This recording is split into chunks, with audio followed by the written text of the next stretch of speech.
사무엘하 18장 10절에서 15절. 한 사람이 보고 요압에게 알려 이르되 내가 보니 압살롬이 상수리 나무에 달렸더이다 하니 요압이 그 알린 사람에게 이르되 내가 보고 어찌하여 당장에 쳐서 땅에 떨어뜨리지 아니하였느냐. 내가 네게 은 10개와 띠 하나를 주었으리라 하는지라. 그 사람이 요압에게 대답하되 내가 내 손에 은 1000개를 받는다 할지라도 나는 왕의 아들에게 손을 대지 아니하겠나이다. 우리가 들었거니와 왕이 당신과 아비새와 이때에게 명령하여 이르시기를 삼가 누구든지 젊은 압살롬을 해하지 말라 하셨나이다. 아무 일도 왕 앞에는 숨길 수 없나니 내가 만일 거역하여 그의 생명을 해하였더라면 당신도 나를 대적하였으리이다 하니 요압이 이르되 나는 너와 같이 지체할 수 없다 하고 손에 작은 창 셋을 가지고 가서 상수리 나무 가운데서 아직 살아있는 압살롬의 심장을 찌르니 요압의 무기를 든 청년 10명이 압살롬을 에워싸고 쳐 죽이니라.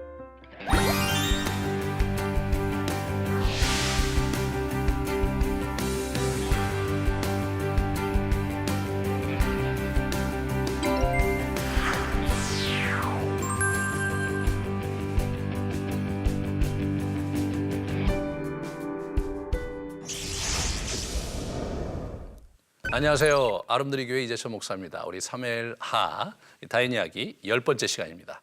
우리 압살롬이 드디어 반역을 일으켰다가 이제 죽는 그런 안타까운 장면이죠. 그래서 우리가 이 오늘 본문에서 우리가 이 다윗의 아들 압살롬이 이렇게 망가져가면서 돌이킬 수 없는 길로 들어서면서 최후를 맞이하는 그 장면에 우리 자신을 좀 비추어보는, 우리도 누군가의 아들이고 누군가의 딸이잖아요. 우리가 사실은 그 정서적인 문제를 헤쳐나가지 못해서 어려울 때가 있는데 그걸 잘 비추어 보시고 또 이 가족 안에 있는 원망과 상처 이런 것들이 해결되지 않으면 얼마나 비극적인 결과를 초래하는지 이런 부분들을 한번 성찰하시는 그런 시간 되시기 바랍니다. 이 마하나임 앞에 이 두 진영을 이제 우리가 보게 돼요. 그래서 먼저 이스라엘 사람과 함께 이게 이제 요단을 건넜죠, 우리 다윗이. 그랬는데 이 우리 그 누굽니까 압살롬도 이제 같이 이제 진영을 이제 구축해서 단에서 부엘사바까지 많은 모래와 같이 많은 사람들을 모아서 요단강을 건너서 마하나임으로 이렇게 갑니다. 그러니까 우리 그 예루살렘에서 동쪽이거든요, 동북쪽. 그러니까 요단강을 건너서 동북쪽으로 이렇게 진격을 하는 거죠. 이때 아마사라는 사람을 군대 장관으로 삼았는데 이 사람은 다윗의 외사촌이었어요. 외사촌인데 구색은 갖추었는데 이 사람은 실제로 실전 경험이 없거든요. 왜냐하면 성경에 안 나와요. 다윗 용사 목록에도 없고 또 다른 어떤 곳에 아무런 언급된 사람이 아니에요. 그냥 그 집안 사람이라는 거 하나로 이 사람을 이제 이렇게 세운 거죠. 그것이 사실은 이제 전쟁에서 보면 상당히 문제를 일으키는 걸 보게 되죠. 그래서 길르앗 땅을 이제 이렇게 길르앗 땅에 진격을 합니다. 이 마하나임이 길르앗 땅에 있는 거예요. 그래서 이제 물자를 조달하는데 이제 우리 다윗 진영에서는 이 암몬 족속의 소바하고 그다음에 마길, 바르실레 이런 사람들이 이제 와갖고 다윗을 많이 도와요. 돕고 다윗은 이제 천부장, 백부장을 세워서 체계를 정비하고 세 부대로 나눠요. 세 부대로. 얼마 되지 않지만 세 부대로 나눠서 기동력을 확보하는 거죠. 상대는 굉장히 많은 대군을 데려오고 다윗은 사실 그렇게 많지 않았던 거예요. 그래서 이제 나름대로 기동력을 가지려고 했던 것 같아요. 그래서 있고 다윗은 이제 이 상황에서 이제 신하들이 오지 말라 그래. 다윗이 지금 제정신이 아니거든요. 왜 자기 아들과 싸우는 건 힘든 일이잖아요. 그래서 이제 다윗은 출정을 하지 않습니다. 그래서 에브라임에서 이제 전투를 하는데 여기 보시면 들로 나가서 이제 이 에브라임 수풀에서 전투를 했다 이렇게 나와요. 워낙 에브라임은 이 예루살렘 북쪽에 있는 지파 땅을 에브라임, 산지 땅을 에브라임이라고 이제 하는데 여기는 그 에브라임이 아니라 마하나임 뒤편에 있었던 그 산지가 하나 있었는데 거기가 이제 에브라임 수풀이라고 불리는 지역이 있는 것으로 학자들이 그렇게 얘기를 합니다. 그래서 이때 이스라엘 진영, 이스라엘은 누구냐 하면 우리 압살롬 진영이에요. 압살롬 진영의 참패, 참패해갖고 2만 명이 죽습니다. 여러분 고대 전쟁이 2만 명 죽으면 많이 죽은 거예요. 현대전도 2만 명 죽으면 많이 죽은 거거든요. 예, 그런 면에서 엄청난 그 피를 흘리게 되고 그리고 넓게 들인 전쟁터를 이제 우리가 이게 있는데 이 사람들이 재밌게 숲풀에 가서 전쟁을 한 거예요. 드넓은 광야 이 들을 놔두고 그런 것들이 이제 이 숲풀 전투가 갖고 있는 이제 재미난 측면입니다.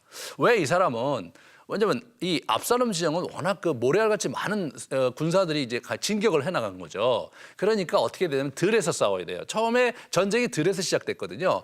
보며 싸우면 이게 군대 숫자가 많은 사람들이 훨씬 더 유리하죠. 근데 왜 숲으로 들어간지 모르겠어요. 숲으로 이 사람들이 숲으로 참 그러니까 그쪽에 유인 작전을 한 것이 분명하죠. 유인 작전을 그리고 또 재미난 것은. 압살롬의 이제 엉뚱한 모습을 보게 됩니다. 노새를 타고 길고 멋진 머리를 휘날리며 뛰어다녔어요. 이 사람이 스타일을 중요시하겠다는 사람인 것 같아요. 스타일을. 아니 여러분 이게 전쟁을 하면 머리카락이 길잖아요. 그럼 이거 되게 불편하니까 머리카락을 묶든가 아니면 자르든가 그죠? 그런 형태로 이 사람이 다녔어야 되는데 머리카락을 휘날리는 거예요. 이 사람이 머리카락을 휘날리고 노새를 탔습니다. 말이 아니에요. 그러니까 이게 어떻게 된 거냐면 사진을 찍는다면 멋진 씬이 나왔을 것 같아요. 이게 만약에 이 영화를 찍는다면 아주 멋있게 아주 잘생긴 남자가 머리카락을 이렇게 휘날리면서 아주 귀한 동물 노새를 터벅터벅 타면서 걷는 모습은 한 폭의 그림이었을 것 같습니다. 그러나 이것이 전쟁터잖아요. 이분이 지금 완전히 지금 뭔가를 착각하고 있는 걸 보게 돼요. 결국은 그 머리카락이 가다가 어떻게 되냐면 이게 걸린 거죠. 머리카락이 나무에 걸려서 노새는 쭉 가버리고 자기는 대롱대롱 매달리는 그런 형국이었죠. 그런데 재미난 것은 왕이었음에도 불구하고 주변에 무기든 자라든가 호위병이 없었어요. 이것도 참 넌센스인 것 같아요. 여러분 전쟁의 한 복판에서 이게 왕의 호위병은 최측근에서 목숨을 다해서 왕을 지키는 건데 이 사람이 혼자 가고 있어요. 혼자. 뭔가 그 이 전쟁에 익숙하지 않은 그런 장면이 너무나 분명하죠. 이런 아주 웃지 못할 해프닝이 벌어져요. 이 압살롬이 이 전쟁이 승리할 것이라고 아주 완전히 착각하고 있었던 거죠. 왜냐하면 자기는 숫자가 엄청나게 많고 10지파가 자기를 도와주고 있고 지금 하늘이 자기를 돕고 막 지금 그런 상황이에요. 세상 모든 것을 가진 것 같이. 그래서 이 전쟁을 나섰는데 정작 본인은 전쟁의 전자도 모른다 이렇게 표현해야 되나요? 그런 상황에서 이게 엉뚱한 짓을 함으로써 패착을 하게 되는 거죠.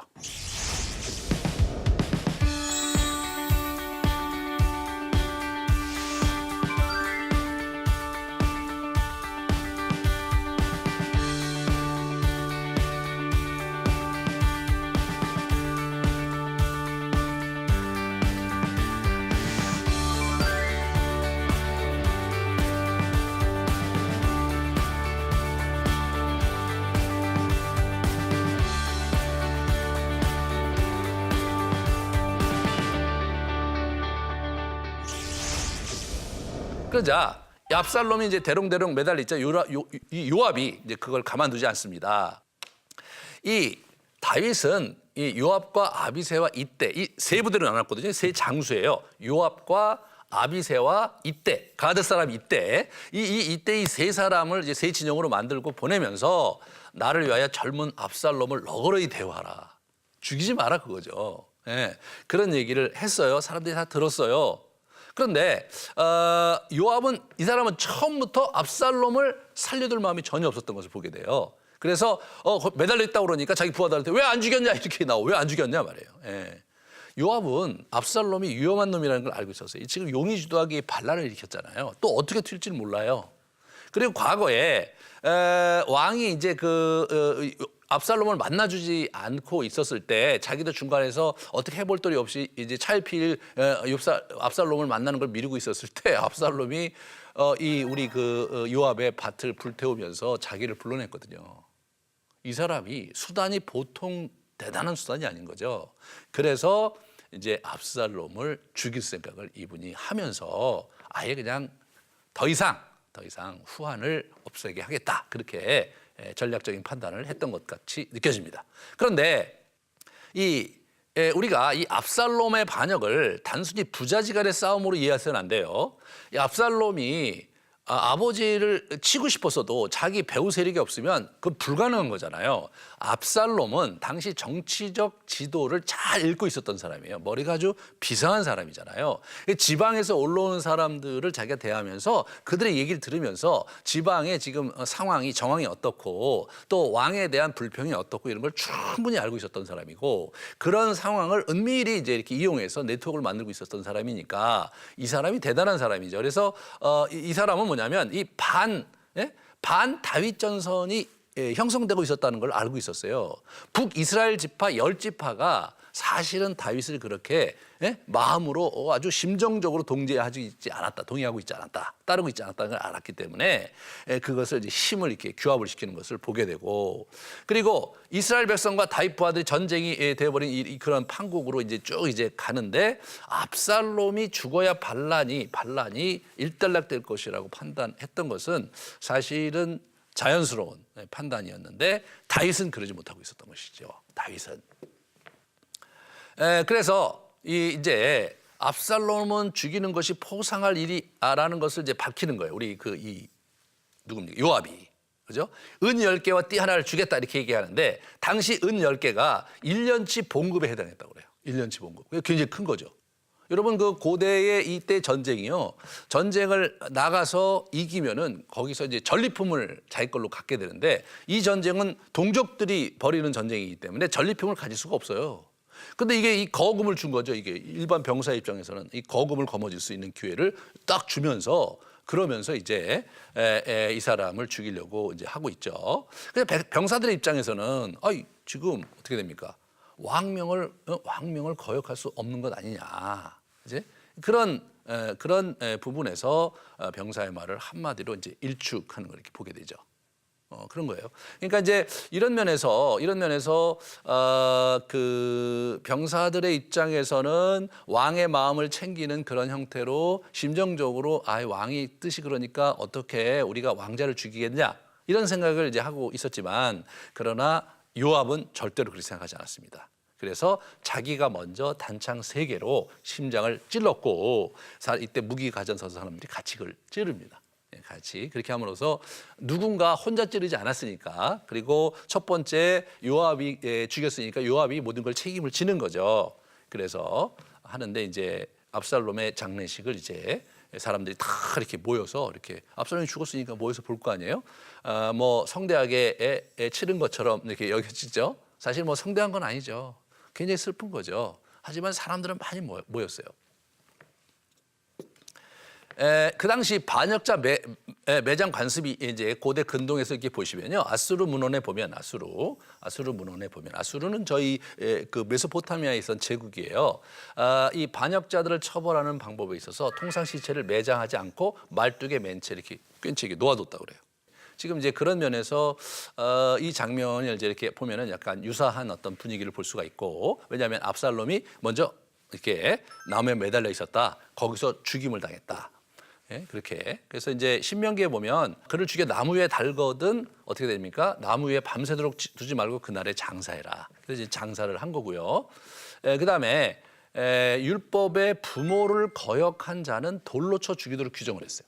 보시면 그의 아버지 말이나 그의 어머니 말을 순종치 아니하고 부모가 징계하여도 순종하지 않은 자가 있으면 부모가 이제 걔를 데리고 제사장한테 그거를 보고를 하면 우리는 우리의 이 자식은 완악하고 패역하여 우리 말을 듣지 아니하고 방탕하며 술을 삼킨 자라 하면 성읍의 모든 사람들이 그를 돌로 쳐 죽이는 거예요. 돌로 쳐 죽이는 거예요. 지금 여기서 보면 그들을 묻었는데 그 위에 돌을 가득 부어갖고 돌 무더기를 만들었잖아요. 굉장히 상징적인 장면이죠. 그리고 여호수아와 시대의 이런 역사적 선례가 있어요. 아간과 아이성 싸움에서도 이렇게 보면 아간이 이제 말을 지키지 않아서 명령을 지키지 않아서 돈을 자기가 훔치고 그래갖고 전쟁에 이제 패배를 했잖아요. 그래서 이 아글골짜기로 데려가서 온 이스라엘이 그를 돌로 치고 물건들도 돌로 치고 불사르고 해서 그 위에 돌 무더기를 크게 쌓았다. 이것이 이제 반역자가 이스라엘 문화 속에서 어떻게 처단됐는지를 보여주는 장면인데 오늘 그 장면이 겹쳐지는 겁니다. 지금 그죠? 나무에 달려 있었다. 그리고 땅에 묻고 나서 거기다가 돌을 가득 무더기를 만들었다. 이런 것들은 사실 굉장히 상징적인 그림입니다. 여기서 한 가지 참 재미난 장면이 있어요. 이게 참 이 압살롬이라는 사람이 참 이렇게 애잔한 맛이 있어요, 이 사람이. 왜냐하면 자기가 어느 날인지는 잘 모르는데 우리가 이 본문에서 보면 어디서 언제 그랬는지 우리 잘 모르지만 이 사람이 아들이 없었던 것 같죠? 자기 이름을 전할 아들이 내게 없다고 말했다. 그러니까 자기 그 다말 여동생 때문에 이제 사실은 그 일이 크게 벌어지면서 젊은 날을 거기다 다 이게 소진을 한 거지, 이 사람이요. 그래서 사실 그 결혼을 자기가 하고 싶다고 할 수 있는 그런 때가 아니잖아요. 더군다나 왕자니까 아버지의 윤허가 있어야 결혼을 하는데 아마 그렇게 그런 기회가 없었죠, 이 사람이. 그러니까 자기 아기가 없잖아요. 또 결혼을 그냥 할 수도 없고. 그런 상황에서 이 사람이 자기의 그 뭔가 직관적으로 자기는 아이 없이 죽을 것 같다는 그런 생각을 했던 것 같아요. 그래서 자기 이름을 기념하여 그 비석을 이름에 붙였으며 그 비석이 왕의 골짜기에 있고 이제까지 그것이 압살롬의 기념비라 이렇게 불렸다는 거죠. 그러니까 압살롬이 그 이제 이게 반역을 시작하면서 그렇게 했는지 아니었는지 잘 알 수 없지만 미뤄 짐작컨대 아버지에게 반기를 드리려고 작정을 하면서 내가 이 도모가 이 쿠데타가 성공할 수도 있지만 실패할 경우 그걸 생각을 하지 않았겠습니까? 아마 그래서 어느 날 자기가 그렇게 한 것이 아닌가. 난 이제 애들이 없으니까 내가 어떻게 될지도 모르는데 그러면서 이제 비석을 세워서 자기의 이름을 훗날 남기고 싶은 아마 그런 마음이 이 사람에게 있었던 것 같죠. 그래서 이제 이 압살롬의 기념비가 있었는데 이 사람의 예언대로 이 사람의 뭐 예언이라기보다는 이 사람 나름대로 자기가 감지하고 있었던 자기의 운명이죠. 그 운명대로 이 사람이 그렇게 죽는 아이 없이 죽는 그런 비극적인 장면을 우리가 이제 보게 됩니다. 그런데 이 압살롬을 이제 죽였잖아요. 그런데 이 다윗이 요압에게 압살롬을 이제 죽인 것에 책임을 묻질 않아요.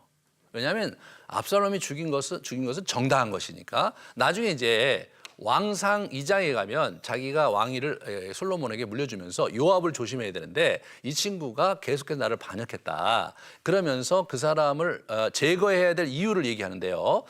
이스라엘 군대 두 사령관 넬의 아들 아브넬과 예델의 아들 아마사에게 행한 일을 내가 알거니와. 이 두 사람을 우리 다윗의 왕명 없이 죽였었거든요.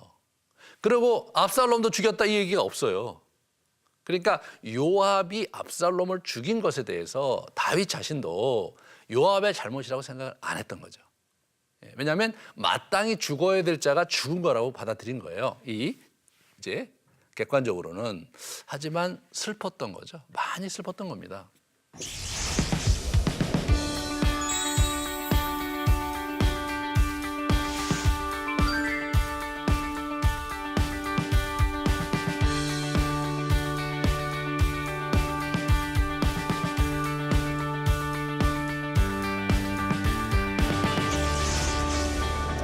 그래서 이제 압살롬과의 전쟁을 이렇게 이제 들으면서 성문에서 이제 끙끙대요. 왜 짐승이 자기 새끼 때문에 그냥 끙끙대듯이 완전히 지금 전쟁 전체를 보면서 자기가 이겼느냐 졌느냐 이런 뭐 판국이 어떻게 됐느냐 이런 거는 하나에 관심이 없고 압살롬이 어떻게 됐느냐 그것만 관심 있는 모습으로 이렇게 이제 18장 후반절에 이렇게 나온 걸 보게 됩니다.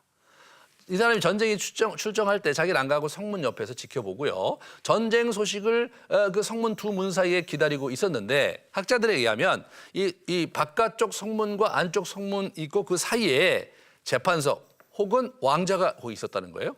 성문이 두 개가 있고 그 사이에 왕이 거기 앉아 있거나 재판장이 앉아 있거나 서 있었는데 아마 이분이 거기 계셨을 것이다. 그렇게 이제 추측을 합니다.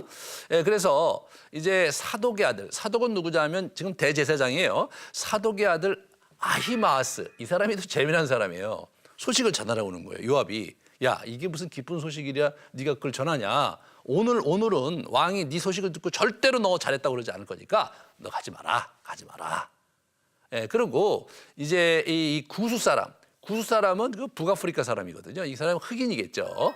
구수 용병을 데려다가 네가 가라 그렇게. 왜냐하면 아들에 대한 애정을 우리 요압이 잘 알고 있잖아요. 그 죽이지 말라고 그랬는데 죽였고 그 소식을 전하는 게 무슨 칭찬받을 만한 일이겠어요. 그래서 이제 구수 사람을 보냅니다. 그런데 아히마스 이 아히마아스라는 사람은 그 장면을 너무나 보고 싶었던 거예요. 예? 그 소식을 듣는 다윗의 심정이 어땠는지를 그걸 보고 싶어 갖고 자기 좀 뒤따라가게 해달라. 그래갖고 그래 그럼 가라. 그래서 이제 아히마아스가 열심히 달라서 지름길로 달려가고 가만히 보니까 사독의 아들 아히마아스 같은데요. 와, 그 사람 좋은 사람이니까 좋은 소식을 전하러 오겠지. 제가 왜 이 사람을 끙끙거리는 한 마리 짐승이라고 했는지 여러분이 이제 이해하실 거예요. 지금 여기서 이게 보여지는 다윗의 심정을 아주 그 문학적으로 너무나 멋있게 이제 표현을 하고 있는 거예요. 이 사람은 정말 내 아들이 예? 어떻게 됐을까? 내가 부하들에게 아들을 죽이지 말라 그랬으니까 최소한 생명은 보존했겠지. 저는요 구테타가 일어나고 나서 다윗이 압살롬을 한 번도 마주대한 적이 없었어요. 자기 아들이잖아요. 저는 다윗이 압살롬의 한 행동은 정말로 믿고 참 문제가 많지만 한마디 해주고 싶었고 정말 미안하다는 말, 왜 그런 일을 했니? 왜 나에게 얘기 안 해? 뭐 이런 어떤 감정적으로 아들과의 정을 나누면서 압살롬과 시간을 보내고 싶었던 그런 가련한 한 아비죠. 다윗이 그 때를 놓친 거죠. 아들과 좋은 시간을 보낼 때를 놓치고 지금 어떻게든지 아들을 정말 살아서 보기를 원하고 자기의 마음을, 자기 애정을 전해주기 원하고 그런 지난 수년 동안 딱하게 자기에게 칼을 들고 칼을 갈면서 전전긍긍하면서 결혼도 안 하고 말이에요. 그렇게 젊은 날을 보낸 딱한 자기 아들 압살롬.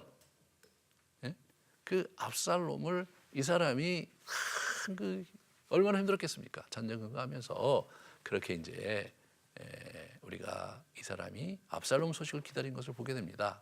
그러자 압살롬이 전사했다는 소식을 듣자마자 이 사람 어떻게 돼요? 문 위층으로 올라가서 울어요. 사람들 앞에서 울 수가 없으니까. 왜 그렇습니까?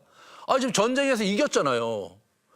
자기의 부하들이 피 흘리며 싸워서 이겼잖아요. 근데 왕이 가서 울면 어떻게 됩니까? 그러면 뭐 전쟁에서 열심히 싸웠던 사람들이 갑자기 사기를 잃지 않겠어요? 그러니까 은밀하게 가서 웁니다. 울어요. 예?